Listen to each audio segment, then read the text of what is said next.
हम लोग किस भारत की बातें कर रहे हैं? अगर हम भारत की बातें कर रहे हैं तो यहाँ कानून हमें वैसे बनाने पड़ेंगे जिससे सिर्फ हमारी बच्चियां ही नहीं, पूरी मानव जाति सुरक्षित हो। बच्चियां, आप कह रहे ममता बनर्जी कौन है?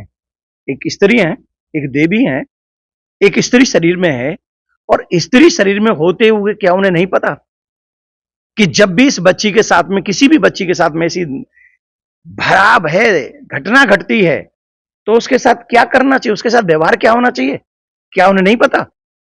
और अगर वो ऐसो नहीं संभाल सकती है तो मैं सीधे सीधे कहता हूं, जिन लोगों को ये लगता है कि हम अपने प्रदेश को संभालने में और ऐसी घटनाएं घटने से रोकने में असमर्थ हैं, तो उन लोगों को अपना इस्तीफा दे देना चाहिए। और इसमें राज्यपाल को भी और राष्ट्रपति साहब को भी सोचना चाहिए कि हम अपनी बच्चियों को कैसे सुरक्षित कर सकते हैं।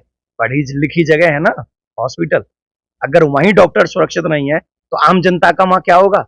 बंगाल में और सनातनियों का क्या हो रहा है? क्या बांग्लादेश से हम लोग अभी शिक्षा नहीं ले रहे हैं? अगर बांग्लादेश से अभी शिक्षा नहीं ले रहे हैं तो हमको पछताना पड़ेगा।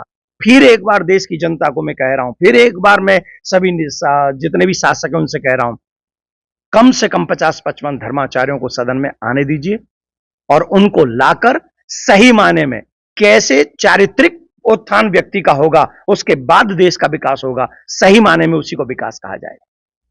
देखिए, सुप्रीम कोर्ट भी ये कह रहा है कि जो डॉक्टरों के साथ हो रहा है वो ठीक नहीं हो रहा है।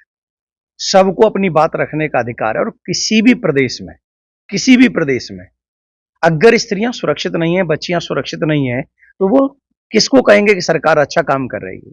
मैं इसीलिए हमेशा कहता हूं कि कम से कम 50-55 धर्माचार्य सदन में होने चाहिए, जिससे उचित और अनुचित का निर्णय सही ढंग से कर सके।